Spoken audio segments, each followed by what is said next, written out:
আসসালামু আলাইকুম। আবু হোসাইন আসছে ব্যায়ামগঞ্জ থেকে। ওর বয়স হচ্ছে 3 বছর। সে দীর্ঘদিন অসুস্থতা ছিল। অসুস্থতা থাকার কারণে সে আসে আমাদের জীবন আলো হাসপাতালে ডাক্তার মোহাম্মদ ইমাম হোসেন স্যারের কাছে। তার সমস্যা ছিল সে বসতে পারতো না, হাঁটতে পারতো না, ব্রেন ডেভেলপ হয়নি, মুখ দিয়ে লালা পড়তো, কথা বলতে পারতো না। এখন বর্তমানে সে কতটুকু ভালো আছে, কি সমস্যা আছে আমরা তার মার কাছ থেকে জানবো। আসসালামু আলাইকুম। এই যে আবু হোসাইন, দীর্ঘ 3 বছর আপনি অনেক ডাক্তার দেখিয়েছেন, অনেক জায়গায় গিয়েছেন, তাকে জীবন আলো হাসপাতালে কি সমস্যার জন্য আনছেন?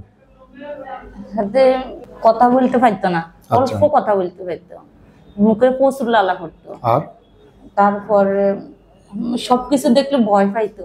আচ্ছা, যে কোনো কিছু দেখলে ভয় পাইতো। এখন কিছু দেখলে ভয় পায় না, স্বাভাবিক হয়ে গেছে। আচ্ছা, সে কি আগে হাঁটতে পারতো? না না, হাঁটতে পারতো না। আচ্ছা, এখন বর্তমানে কতটুকু ভালো আছে? আলহামদুলিল্লাহ, বর্তমানে ধরেন 4 ভাগের 3 ভাগে ভালো আছে। কি ভালো আছে? কথা পুরোপুরি একদম স্বাভাবিক, স্মৃতিশক্তি বাড়ছে। 1 মাস আগে কি বলছি আমরা সেগুলো এখন স্মরণের আছে। আচ্ছা, হ্যাঁ, তার মানে অনেক বুদ্ধি বাড়ছে। আচ্ছা, আমি যদি বলি হোসাইন আমলে এটা আনো, দৌড়ে যাই টানবো, আমি কোনের আগে হাতে এটা করতে যাইবো, সবাই নাম ধরে বলাইতে পারে, মানে তারা যা বলবো, বাড়ির নাম বলবো, সবকিছু বলতে পারে, মুখে লালা পড়া পদ দিচ্ছে, মানে কোনো কিছু ভয় পায় না। এটা পুরোপুরি সুস্থ হয়েছে, এমনকি কথা একদম মানে স্বাভাবিকে চলিয়েছে। আর হয়তো সাই সামান্য না, পুরোপুরি স্বাভাবিক আছে আলহামদুলিল্লাহ। সে কি আগে কথা বলতে পারতো? আগে কথা একদম মানে ধর না, আম্মু আব্বু মা বাবারে বলতে, মানে এখন ট্রুলি কথা বলতে পারে? চলি এখন পুরোপুরি ক্লিয়ার, মানে কথা। আগে কি হাঁটতে পারতো সে? না না, আগে হাঁটতে পারতো, এখন হাঁটতে পারতেছে? হাঁটতে এখনো মানে পুরো ক্লিয়ার হাঁটে না, আমাকে হাত ধরে হাঁটে।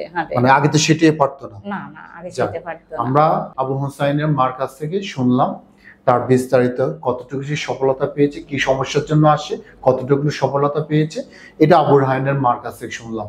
এখন আমার কথা হচ্ছে, এইভাবে হাজারো বাচ্চা অনেক জায়গায় আছে, অনেক জায়গায় চিঠি আছে, অনেক জায়গায় পড়ে আছে। আপনারা চাইলে জীবন আলো হাসপাতালে ডাক্তার মোহাম্মদ ইমাম হোসেন স্যারের কাছে নিয়ে আসতে পারেন।